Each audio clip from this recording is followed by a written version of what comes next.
office by the Founding Fathers. They seem to be in full-scale retreat from spending cuts and are talking about raising people's taxes again. And I have only one thing to say to the tax increasers. Go ahead, make my day. If we lose freedom here, there's no place to escape to. This is the last stand on earth. Those who would trade our freedom for security have embarked on this downward course.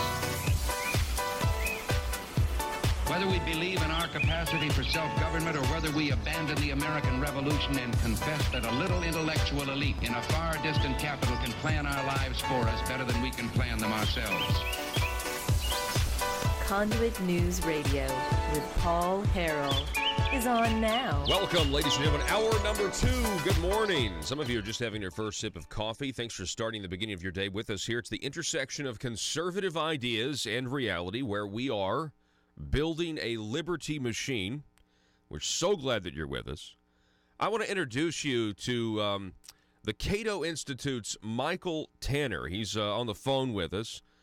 Michael is an author of numerous books on public policy, titles like Going for Broke, Deficits, Debt, and the Entitlement Crisis, Leviathan on the Right, How Big Government Conservatism Brought Down the Republican Revolution, among others. But he has a new book out that came out on December the 7th called The Inclusive Economy, How to Bring Wealth to America's Poor. Michael D. Tanner, Senior Fellow with the Cato Institute, joins us now. Michael, how are you? Well, great. It's a pleasure to be with you this morning. Yes, sir. Really glad that you could spend a little time with us. So tell us a little bit about this book. People are still procrastinators like myself. They haven't bought a Christmas present. So I'm sure people might want to purchase this and give it to a family member or a relative. Tell us about the inclusive economy. What made you want to write this? Well, I think that for a long time, both the left and right have misdiagnosed why people are poor in America. The right has tended to blame the poor themselves and say it was bad decisions. The left has tended to blame society and say it's things like racism and sexism. I think it is actually the government that has been most responsible for why people are poor. We have policies that actually push people into poverty and then trap them there, and that if we really want to get people out of poverty, what we need to do is change government policy. So, traditionally I've heard one of the ways that, people get trapped into poverty is with certain, the welfare programs. They do things and incentivize the wrong behavior. Sometimes people talk about the destruction of the family. You hear about people that if you're single, you're going to make more money or get more money from the government than if you're together as a cohesive family unit. Do you talk about that in the book, or is it something more than that? Well, I do talk about that, although it is much more than that. But it is true that incentives matter, and the fact is that the welfare system as it's set up today is meant to discourages work and discourages family formation. That some of the highest marginal tax rates in the world are actually on someone who leaves welfare and takes a job. You start paying taxes on the first dollar you earn with the payroll tax. You begin to lose your benefits as soon as you earn income on your own. And then you incur the expenses of going to work, transportation, child care, clothing, and so on. The end result is that you can actually end up worse off financially if you take an entry-level job than if you remain on the dole. So we certainly have to look at the incentives in the existing welfare system. But it's also much more than that. We have to look at those things that are government policies that make it difficult to get jobs, that make it difficult to finish school, that make it difficult to get married. Those are all problems as well. So I'm reading the summary of this on Amazon. And by the way, Joe, will you go ahead and put the Amazon page up on the screen for the people watching so they can see what the book looks like? It says here, the author, argues that conservative critiques of a culture of poverty fail to account for the structural circumstances in which the poor live, especially racism, gender discrimination, and economic dislocation. However, he also criticizes liberal calls for fighting poverty through redistribution or new government programs. So tell us a little bit about that. How do you balance those two? Because, I'm somebody who's we on the right, and we hear about racism and gender discrimination a lot from people on the left, and sometimes we just roll our eyes because a lot of times people claim racism when there is no racism. I'm assuming, Michael, you're talking about actual racism. Yeah, I'm talking about the real thing. Okay. Look, it's a simple economic truth that people make decisions within the constraints of their circumstances. Now, we can't take away people's free choice. You can't pretend that people's decisions don't matter and there's no consequences to their actions. So, of course, we should expect the poor to behave in ways that help get them out of poverty, finish school, get a job, get married, and so forth. But you also have to look at the circumstances in which they live. And if you live in an area with few jobs, if you live in an area with lousy government schools, if you live in an area where the police are constantly hassling you, if you live in areas in which government policies drive up the cost of housing and rent, or government regulations make it hard to start a business or get a job, then you're going to make different decisions than if you live in an upper middle class, largely white suburb. So you've got to look at those circumstances as well. Yeah, I definitely, the environment and things like that definitely are going to have effects. And so how do you, let's talk about this. I mean, what are some solutions or what are some ideas, in your opinion, to try to, like you say, how to bring wealth to America's poor? I mean, that is the goal. And so what are some of the solutions? Well, for example, we need to reform our education system. We need to do something about the monopoly we have of government schools, which largely exist to serve the teachers' unions rather than exist to serve parents and children. The fact is that without an education in society today, you really can't become part of the economy. There was a time, a while back in nostalgia days, in which you could drop out of school, go down to the factory, and get a job that supported your family. That's gone, and it's never coming back. You need to have the skills to take part in a modern economy today. That means a much better school system, and that means we really need to give more control and choice to parents over their children's education. The parents and the children are actually the customers, not the teachers' union, not the bureaucracies, not the administrators. Yeah, and there is a mentality with public education. I've called it the education industrial complex, especially when you look at how I think there's people who figured out that there is no limit to how much money you can get politicians to approve for education, right? I mean, it's money's going to solve the problem, right? So I think there's a lot of money being made on this idea of public education, and yet, if you look at, I think public education used to do some things right. I mean, you had, we put men on the moon.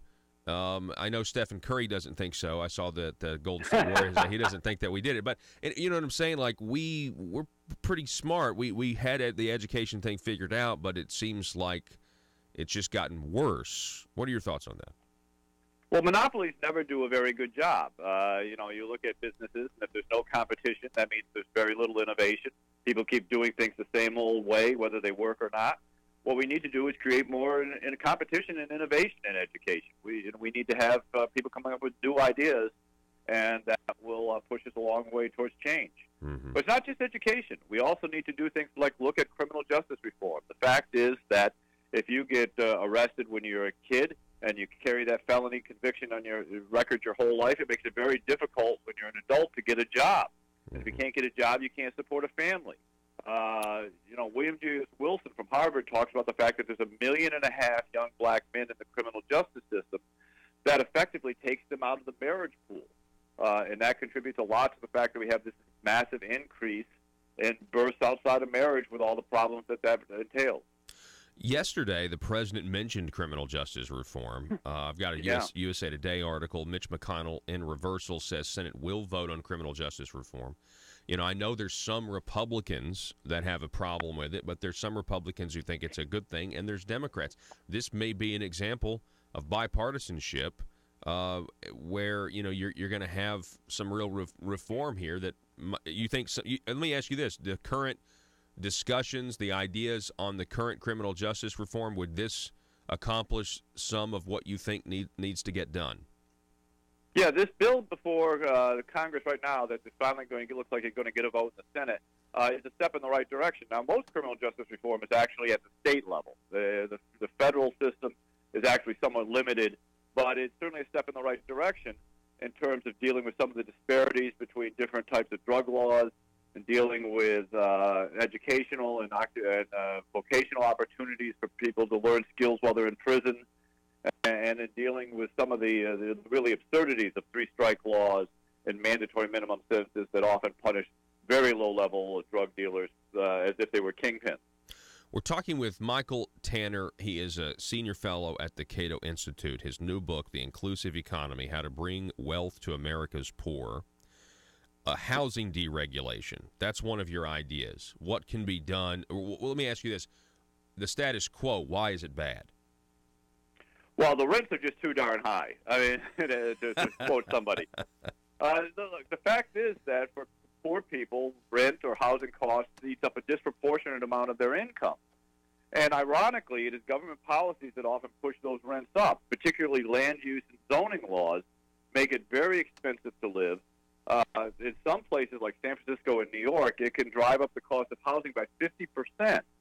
Now, that not only eats up a lot of income for poor people, but it locks them into poor communities. They can't move to where there's a better school or more jobs or less crime. They basically are locked out of better communities, and that's a problem. And so banking reform is also one of your concepts here. So now, and I've never even heard of that one. That's very unique. Well, we know that the way to get out of poverty is not through consumption. It's through wealth. You actually want people to save their money, not spend it. And yet it's a combination of banking laws and welfare policies that discourages people from saving. It's actually relatively difficult for poor people to open a bank account. We have all this talk about what we should do about IDs for voting and all that. What people don't realize is you also have to have ID in order to open a bank account. And about 20% of poor people lack the proper ID to do so. And if you don't have a bank account, you're then forced into other types of banking, from payday lending to pawn shops or other ways in which to save and borrow, and they can often cause many problems. Yeah, that's a good point. That's a real good point.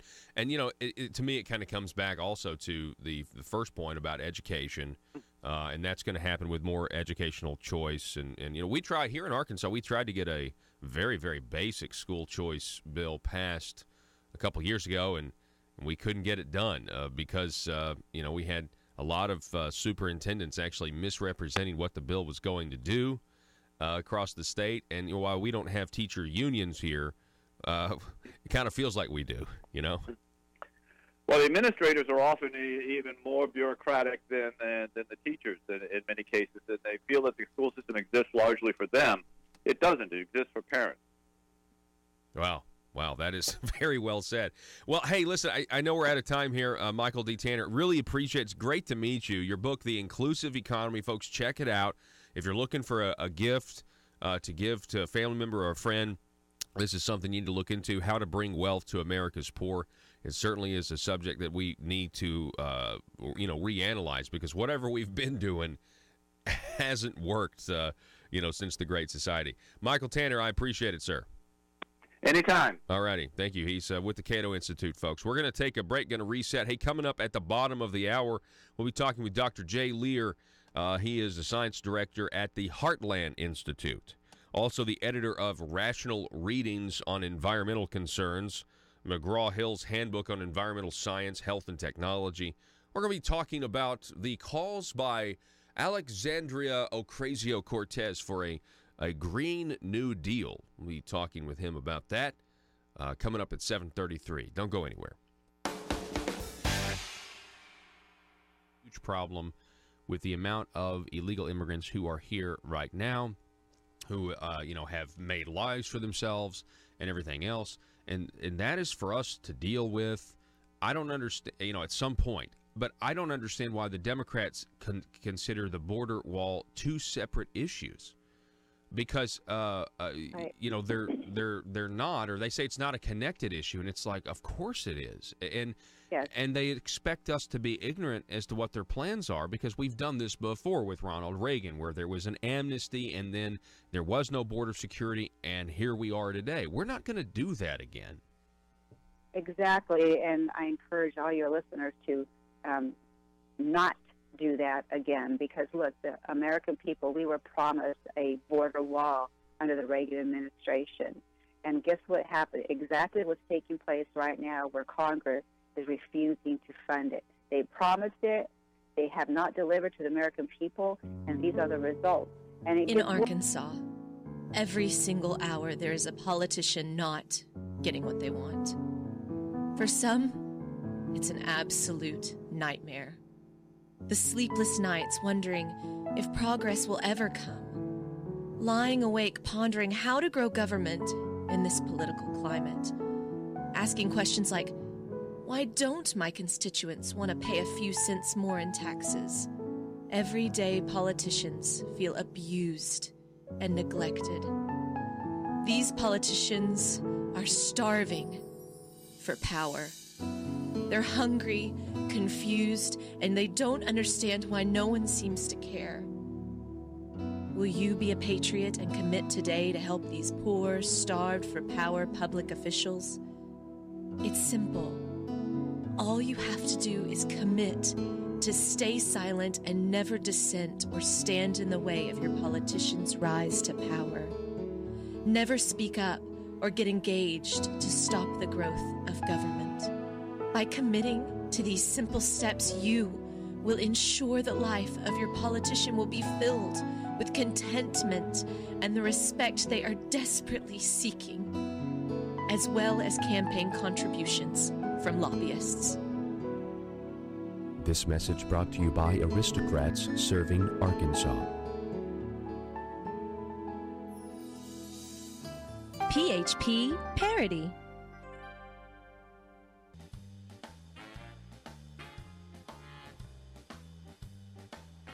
Exposing the truth and everything the Marble Palace establishment keep trying to cover up.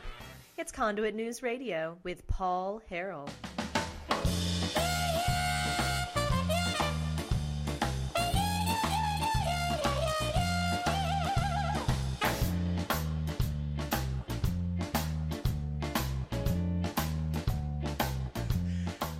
Man, we are having a big debate here in studio right now between me and Joe. Anyway, we're not talking about it. It's about this Aquaman movie. We're not going there. We're not going there at all.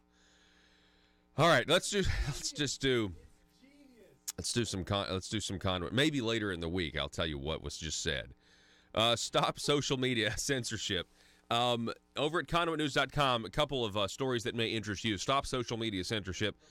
The bill has been filed here in Arkansas that would stop social media censorship, or attempt to, proposing a minimum civil damage amount of $750,000 for each post that's removed or censored by social media platforms. The Stop Social Media Censorship Act is Arkansas House Bill 1028, was filed by State Representative Johnny Rye. In the bill, social media platforms are identified as public utilities. With this definition, social media platforms could be subject to special government regulation. Under this bill, Arkansas's Attorney General could sue these social media platforms in civil court. This bill would apply to Facebook, Twitter, and YouTube. Sound off. What do you think? I mean, I think this is very interesting. This is a huge debate. We've kind of had this debate already. What do you do with the internet? At what point is the internet, even on Facebook or YouTube or Google, at what point is it a public sidewalk? And imagine back before the internet, and imagine that there were companies that could literally delete people from the sidewalk and decide which picket signs you saw, which picket signs you didn't see when it was time for controversial issues. Now, and what's interesting about this to me is, listen, the internet is fantastic in a lot of ways, because there are all of these other options. There's all these other media options. There's all these other entertainment options. We've seen all this stuff spring up. But something happened along the way where I want you to imagine, there are 4 networks, right? There are the 3 major networks: CBS, NBC, and ABC, and then Fox. I want you to imagine if somehow CBS News was able to construct a catch-all, a filter, if you will, and was able to take their competitors, NBC, ABC, and Fox, and require that in order to get that content, you had to go through CBS some way, somehow. While we do have all of these other options, the internet has now been essentially consolidated to like one or two things, to one or two providers. What was originally the Wild West is now something that is just extremely concentrated and controlled when 90% of searches made are run through Google. Yesterday on the Hill, where they were questioning the head of Google, that is powerful. That is power. And it's so much power. The question when human nature is concerned is never, well, why would they do that? The question is, why wouldn't they do it? Because we know what the human heart is capable of. And we know that they want to be right and they want their political opinions to be upheld and they don't want the country to reject them. What are the odds that if this passes, that media personalities will now begin to move to Arkansas because of censorship purposes? For instance, a very, I'm trying to think of the best way to describe this guy. He is not looked well upon in a lot of media outlets, but Gavin McInnes. Yeah, he just got banned because of that whole exactly. Proud Boys affiliation that he's denounced. But yeah, he did start the group. Yeah. Exactly, but like he was removed from Twitter way before that. Yeah. But if he moved to Arkansas, then maybe he'd have, he'd have grounds he could claim. Yeah. Yeah. I wonder if there's other states that are considering this. Well, that's an interesting point of view there, Joe. I didn't even thought of that. But yeah, let us know. We have a big decision to make as a country, as a society, because the internet and technology are changing the way we communicate. And yet we have these tech companies who are controlling everything and are essentially burning books. They have decided that they want to have book burnings. And that is dangerous to the very fabric and foundation of Western civilization that is based on the ability to speak and based on the ability to communicate offensive thoughts, controversial thoughts, popular thoughts, unpopular thoughts with everybody. And we are more connected now than we ever thought we could be. That story up at conduitnews.com. Also, the medical marijuana commission member has resigned. This is up at Conduit News. A member for the Arkansas Medical Marijuana Commission has submitted his resignation with plans to focus more time on his family and his job as a lobbyist. This leaves the 5-person committee with 2 members to start the year as 2 members' terms are ending. Folks, because we have medical marijuana here now, most of the legislative session will be used to deal with medical marijuana.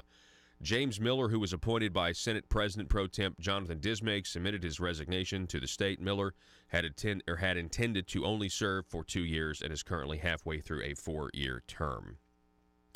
Also, we have the director to leave the Arkansas Public Employees Retirement System. The executive director of the Arkansas Public Employees Retirement System, Gail Stone, announced that she will be retiring at the end of the year. The resignation will be effective December 31st. Stone had been the executive director since July 2001. She worked for the retirement system since the 1990s.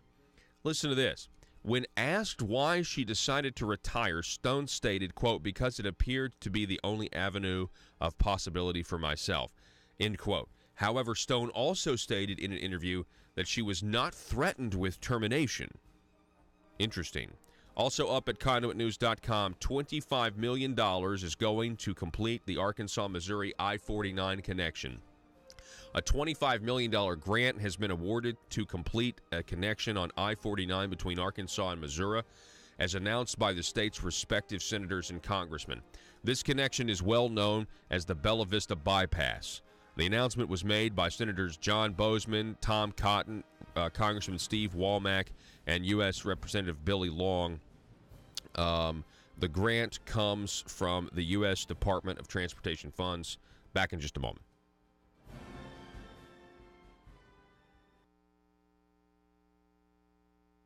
As you know, Paul, that once we ignore one law, the rest are will fall as well. So not enforcing our laws on this immigration issue fundamentally undermines the ability to enforce any law.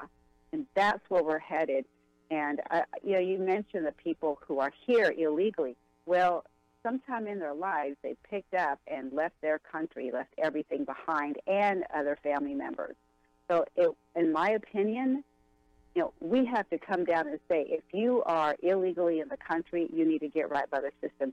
It's not that they don't have an avenue by which to become legal. It's simply that they don't want to, and they absolutely are, again, snubbing their noses at our laws, but also to the American people. We're talking with Maria Espinosa, again, the National Director of the Remembrance Project, which honors and remembers Americans and legal residents who've been killed by illegal aliens. We were just talking about, the tragedy happened again, a father who's now speaking out after the first day in court, after his daughter was murdered, stabbed to death. We also have these other articles, Maria, tired of waiting for asylum, migrants in the caravan breached the border. Can you give us an update on the caravan? It's kind of fallen out of the news cycle. Right. And I think they want to let as many in as possible before they even report on this. But there were over, 6,000 caravanners that were waiting around Tijuana, and they moved up to closer to the California border. And now we have from what I hear, the first anchor baby from a caravanner that was born here in the United States. And that was just last month. And I believe she was 19 years old, and she crossed illegally with her 20-year-old husband and a 2-year-old son. And the following day after crossing illegally into the United States, she delivered a baby in California. And now we, on the taxpayer dollar, are shipping that family to Ohio, where they're going to join other family members who obviously are here illegally. Is California the easiest place to get in? Yes, and it's the farthest point, obviously, coming in from Guatemala through Mexico.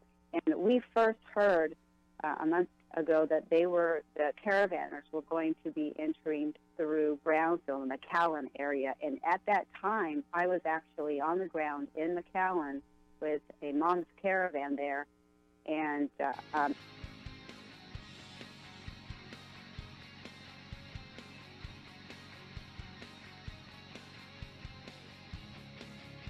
The intersection of conservative ideas and reality.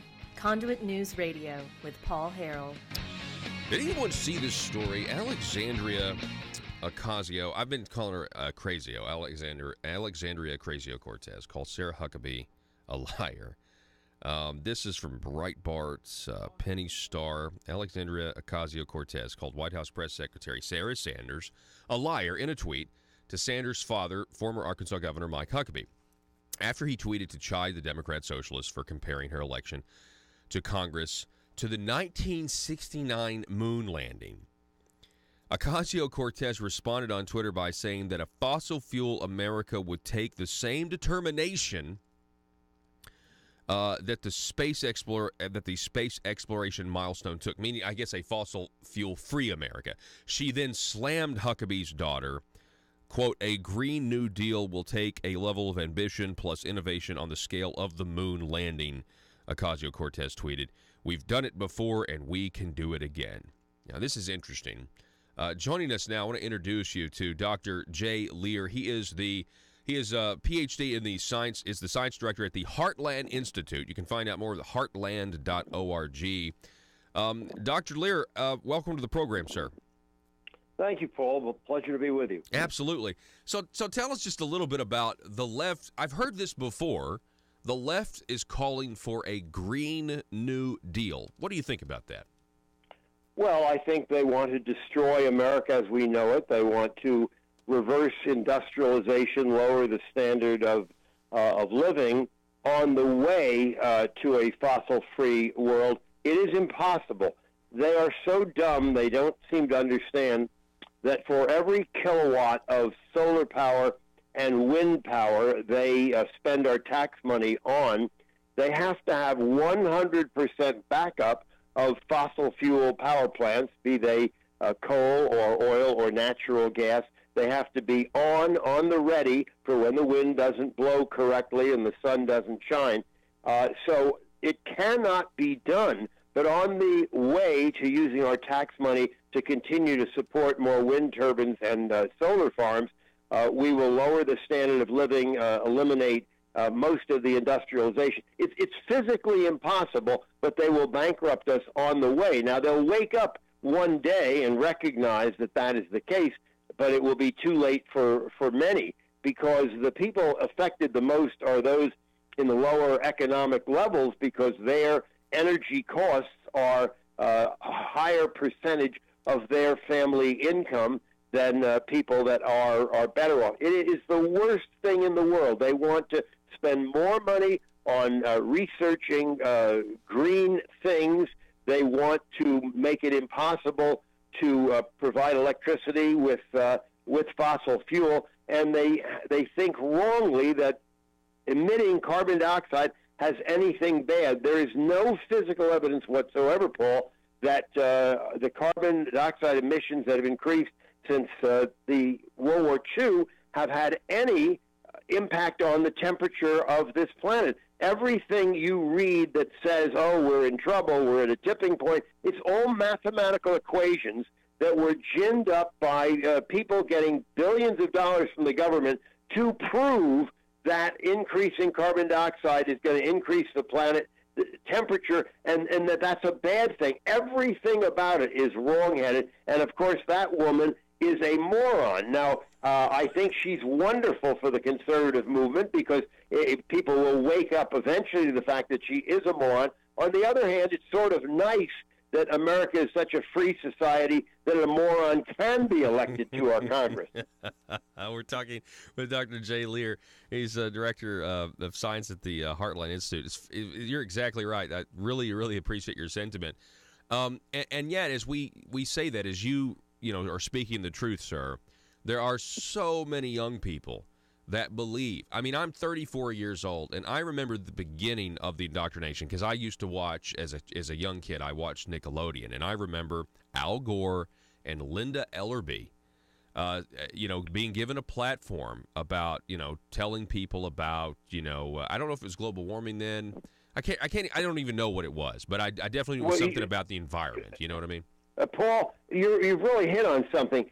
Through my entire life, there has been an environmental scare. There's money in scaring people. Unfortunately, the news media, as you well know, if it bleeds, it leads. But you're absolutely right. I could give you a list of 30 things that we were concerned about, whether it's the ozone hole or acid rain or in the 70s global cooling. And when the global warming scare is over, I guarantee you there'll be something new. And as a matter of fact, the sun has been quite dormant in this current cycle. And most intelligent climatologists will tell you that probably in 20 years, the temperature of the planet will drop a degree Fahrenheit or so. So we've got these people that believe this stuff, especially young people, especially the millennials. They're also looking now into socialism, and it seems like, this whole idea of man-made caused climate change, their solution to the problem is socialism and Marxism. Do you agree? Well, I agree that that's what they think is true, and unfortunately, if you're not aware of history, you're guaranteed to repeat it. And socialism has failed everywhere in the world for well over a century, and they don't have a good understanding of history.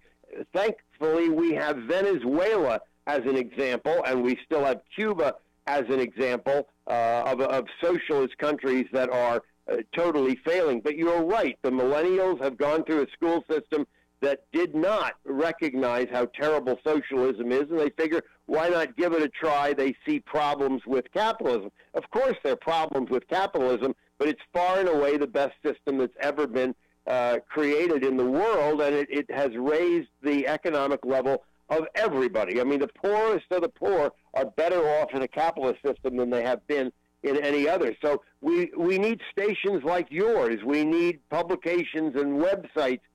We need people like me out speaking every week all across the country explaining these things. It's an upward battle because the people we're battling with, they buy their ink by the barrel, and the media, you're in a small percentage of the media that's telling the truth.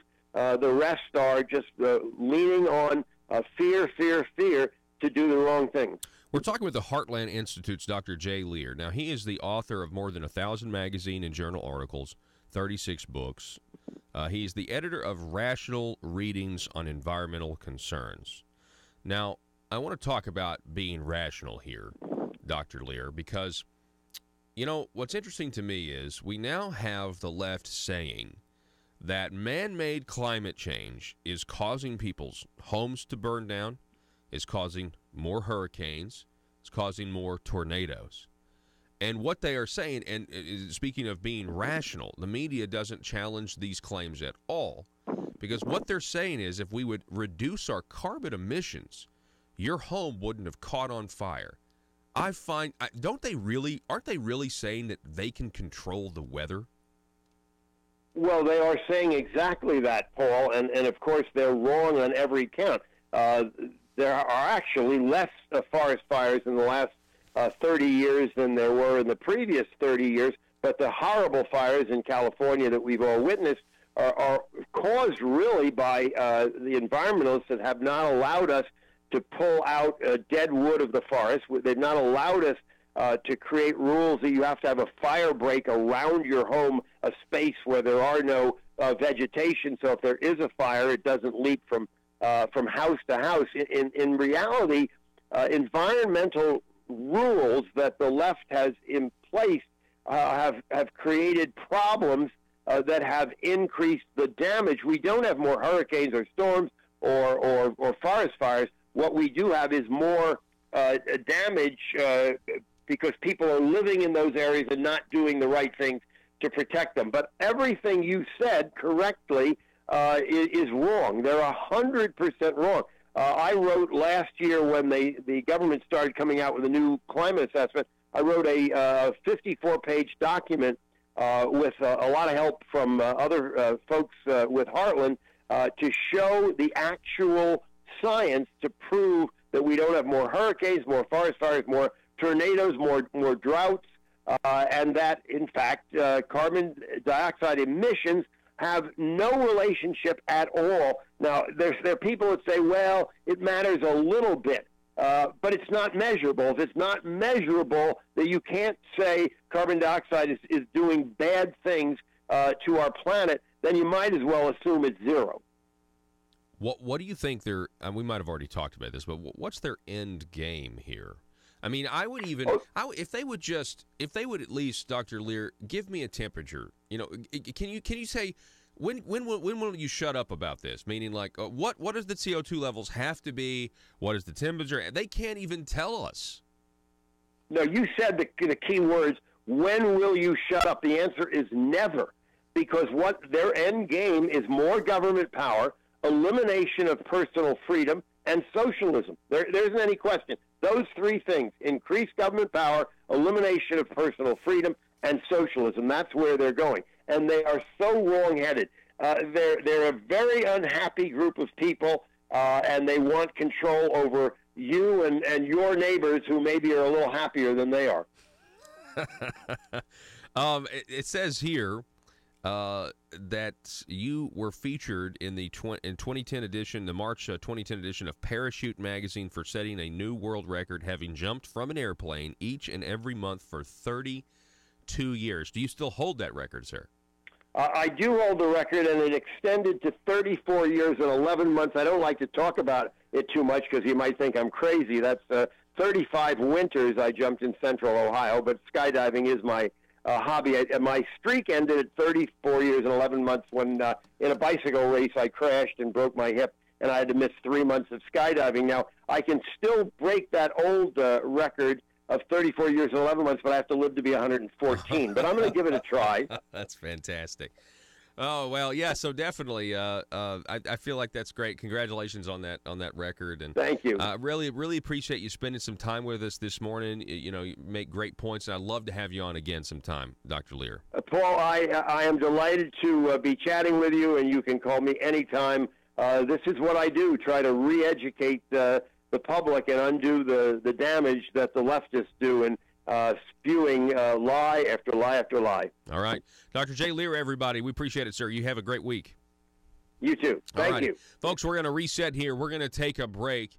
And I'm sorry, I don't know about you, but I kind of want to review that office meeting, that Oval Office meeting again, just a little bit maybe, with President Trump and Nancy Pelosi and Chuck Schumer. And the president, we played it for you at the very end of the show, or the very end of the hour, where he says, I'll shut down the government. That's fine, Chuck. You know what? I'll shut it down. I'll take it because I'm happy to shut the government down over border security. I'm telling you, the media is not going to play a lot of these clips that make the Democrats look like they're not for border security, even though they claim that they are. But so you need to share these clips out with as many people as you can, the YouTube videos out there of the president in the name of transparency, just talking with these other people, trying to work out their differences. It's pretty clear Chuck and Nancy don't really want to keep the government open. We'll be back in just a moment. Russellville-based firearms manufacturer Omega are making clones of the most notable German firearms in the world. These delayed rotor-lock firearms have been and are currently used by law enforcement and military worldwide. At Omega, they manufacture their guns right here in Arkansas and produce the best reproduction in the marketplace that comes with a complete 5-year warranty. At Omega, they take firearm manufacturing seriously and offer discounts to active and retired law enforcement. Whether you're using Omega firearms to defend the public, defend your family, or for target practice, Omega has your back. For pricing, go to omega-guns.com. That's omega-guns.com. If you're like me, you believe that small business is the heart of Arkansas's economic engine, and it should be viewed that way by the politicians in Little Rock. Conduit for Commerce also believes, like you and I believe, policies that achieve less regulation and lower taxation help small business in Arkansas thrive. Other policies like small, constitutionally consistent government and reducing citizen dependency on government keeps it from growing and expanding its influence on our daily lives. Conduit for Commerce works every day to educate the general public and legislators on these important priorities in the name of Arkansas small business. By the way, contributions to Conduit for Commerce are tax deductible. Log on now to conduitforcommerce.org and click on Contact Us on the right side of the page. That's conduitforcommerce.org. Go there now and learn the facts on protecting small business in Arkansas. You know, they took a detour and headed toward California border. You know, this is a very serious situation, Paul, and I think I don't see this as politics, whatever side of the political system you're on. This is about national security and saving our country, remaining a sovereign country. And we are seeing everywhere, as you mentioned, President Trump is being, stopped and resisted, and everything that he's doing is working toward, again, his slogan, "Make America Great Again." And you can see that he stopped. So people really have to stop and think, what far left globalist agenda is at work here? And you're seeing it right before our eyes. It's not about these women and children, people wanting a better life. My goodness. We have over 13 million children who live in poverty right now in the United States. Who probably go to bed hungry. They're all waiting for the spotlight exposing public corruption to end, so they won't be under so much scrutiny.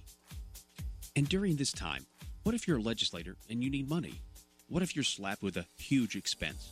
What if your check for consultant services is late this month? Or maybe you just need extra cash now until payday. When that happens, you can't wait. Hi, I'm Bobby Blackmail for the Arkansas Intra-Legislator Bank, your trusted source to over 135 lenders to get you short-term cash fast. Use the Arkansas Intra-Legislator Bank today, and you can have up to $12,500 cash in your checking account tomorrow. Dried-up bribes no longer coming from Medicaid entities? Handled. Extra cash until your hopeful acquittal? Done. And you'll be surprised at how easy it is to get extra cash. Just be an elected official and be comfortable with the status quo, and we'll connect you with a fellow legislator who is ready to loan. It's quick and easy. And don't worry if you can't make the payments, because the Arkansas Intra-Legislator Bank is designed to help you get through these tough economic times. There are other ways you can pay off your debt, like by voting the way the establishment wants, or by rewarding some with committee chairmanships. So forget about overdraft fees and the spirit of covetousness that sometimes overwhelms the best of lawmakers. Just remember, the Arkansas Intra-Legislator Bank for short-term cash between colleagues when you need it fast. Some transactions have long-term consequences. Paul Harrell, parody.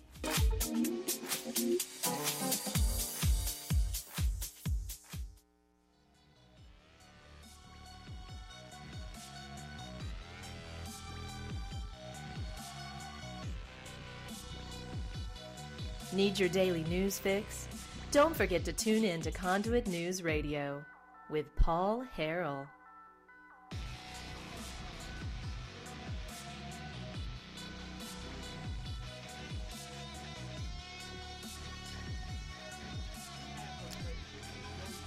Phone number 870-275-9799. Pat Sajak is in the news. That's what kind of news day this is. Pat Sajak is in the news. Did you hear what he tweeted about the Golden Globes? Man, it's fantastic. So we're talking about Wheel of Fortune's Pat Sajak, you know. And, what did he tweet? Let me find the tweet here. Sajak offered up some advice on how to curtail the issue here. Wheel of Fortune host 72 slammed the upcoming award ceremony with a suggestion on how to improve its ratings. For the blissfully unaware, the Golden Globes continue to slip in ratings every year as the show pivots toward an increasingly political narrative. So the solution is this. Here's a quick fix for the Academy Awards show. Expand it to 2 nights. On the first night, give out awards and celebrate the history and wonder of the movies. On the second night, hold a political rally. Boy, isn't that accurate? His next tweet is, bought a case of Florida oranges, supposed to be 36 of them, but I've asked for a recount. Then he said, how's this for a rule? No one who has more than 2 residences should be allowed to tell others how to live. Interesting.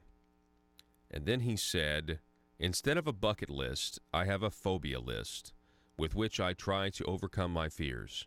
I scratched 2 odd items off yesterday. I tasted tofu and watched a part of the Kardashians episode.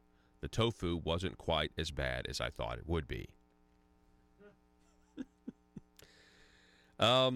Just when I say something I find amusing or use a clever turn of phrase, I watch at Greg Gutfeld, and suddenly I don't feel quite so clever. Pat Sajak also writes, the corrupt media have done it again. It's my birthday, and it's appalling that so many so-called news outlets are reporting my age accurately. It's pretty good stuff. But yeah, that one is like, hey, Oscars, why don't you have an event where you celebrate the wonder of the movies, and then the next night you can have your political rally. Yeah, exactly. Don't invite us. You know, don't make America watch you guys basically, you know, protest like a bunch of babies. Let's take a look at this real quick. So you've got it back all the way to 5:07. I don't know if we have the time for that. Skip ahead to 12 minutes into the conversation, Joe. This is President Donald Trump in the Oval Office with Nancy Pelosi and Chuck Schumer. Oh, and by the way, Mike Pence is in the room. He's just like sitting there watching. He's just perched there, just kind of like, yeah. Listen to this exchange. This was incredible, and it was really good to put everyone's positions out there, which is what the Democrats don't want. Listen. The president brags that he won North Dakota and Indiana. He's in real trouble. I did. Let me say this. We did win North Dakota This and is the Indiana. most unfortunate thing. We came in here in good faith. and we're entering into this kind of a discussion in the public view. But it's not bad, Nancy. No, it's called transparency. I know it's not transparency when we're not stipulating to a set of facts, and when we want to have a debate with you about saying we confront some of the way he says, you know Nancy. what? We need border security. That's what we're going to be talking about. Border security. If we don't have border security, we'll shut down the government. This country needs border security. The wall is a part of border security. Let's have a talk. We're going to get the wall built, and we've done a lot of wall already. How big a part of border security is the wall? It's a big section. It's a big part of it. Is it everything that you need? It's a big part of it. We need to have effective border security. We need a wall in certain parts. No, not in all parts, but in certain parts of a 2,000-mile border, we need a wall. How much money? We are doing it much under budget. We're actually way under budget on the areas that we've renovated and areas that we've built. I would say if we got $5 billion, we could do a tremendous chunk of wall. Mr. President, are you willing to accept less, though, and are your guests? Well, we're going to see. We're going to see. Look, we have to have the wall. This isn't a question. This is a national emergency. Drugs are pouring into our country. People with tremendous medical difficulty and medical problems are pouring in, and in many cases, it's contagious. They're pouring into our country. We have to have border security. We have to have a wall as part of border security. And I don't think we really disagree so much. I also know that, Nancy's in a situation where it's not easy for her to talk right now, and I understand that, and I fully understand that. We're going to have a good discussion, and we're going to see what happens. But we have to have border security. Mr. President, please don't characterize the strength that I bring to this meeting as the leader of the House Democrats. You're real strong, Nancy. Elections have consequences, Mr. President. Let me just say. That's right. And that's why the country is doing so well. What the President is representing in terms of his cards over there are not factual. We have to have an evidence-based conversation President's a liar. about what does work, what money has been spent, and how effective it is. This isn't about. This is about the security of our country. To take an oath to protect. Yeah, the Democrats are just better people than Republicans generally. By anyone. And I agree with that. No, I agree with that. So let us have a conversation where we don't have to contradict in public the statistics that you put forth, but instead can have a conversation about what will really work and what the American people deserve from us at this uncertain time in their lives. One thing I think we can agree on is we shouldn't shut down the government over a dispute. And you want to shut it down. You keep talking about it. The last time, Chuck, you shut it down. No. And then you opened it up very quickly. And 20 times. I don't want to do what you did. 20 times Chuck, you have called for, I will shut down the government if I don't get my wool. None of us have said. You want to know something? You've said it. Okay, you want to put that on my... You've said it. I'll take it. Okay, good. You know what I'll say? Yes. If we don't get what we want, one way or the other, whether it's through you, through a military, through anything you want to call, I will shut down the government. Okay, absolutely. fair enough. And I am proud, and I'll tell you what, disagree. I am proud to shut down the government for border security, Chuck, because the people of this country don't want criminals and people that have lots of problems and drugs pouring into our country. So I will take the mantle. I will be the one to shut it down. I'm not going to blame you for it. The last time you shut it down, it didn't work. I will take the mantle of shutting down. And I'm going to shut it down for border But we security. believe you shouldn't shut it down. Thank you very much, everybody. Thank you. Oh, that's fantastic. Stop. All right, so that was the end of that. Then they had a little meeting, and of course now the press is saying that after the closed-door meeting, the president stormed out of the Oval Office because he was so mad. You believe that? I mean, I don't know. Maybe there's video or something of him storming out. But he seems like he's pretty cool and calm there. If you notice, they both, Schumer and Pelosi, have the same body language, but in for the same thing, but in different senses. Like Pelosi, if you look at her, she's just done with the whole conversation. She just is fed up with it. You could tell by the look on her face. She's tired of having to sit up straight. You can tell she just wants to collapse. But Schumer, the exact same thing, but just to be honest, from a different, like, in my experience with people, guys, when they're done with something, they usually tend to lean forward and just be like, I'm just done with this. Yeah. Women act differently, but don't you stereotype women, Joe. I will stereotype men and women. Don't you do that. Typically you can't. You're a white man. You can't stereotype people as a white man. You typical. That's exactly what white men do. Call me a sexist, call me racist, call me whatever. Anyway, President Trump showing an enormous amount of leadership there. I'm sure that private meeting was very interesting. Arkansas, be safe.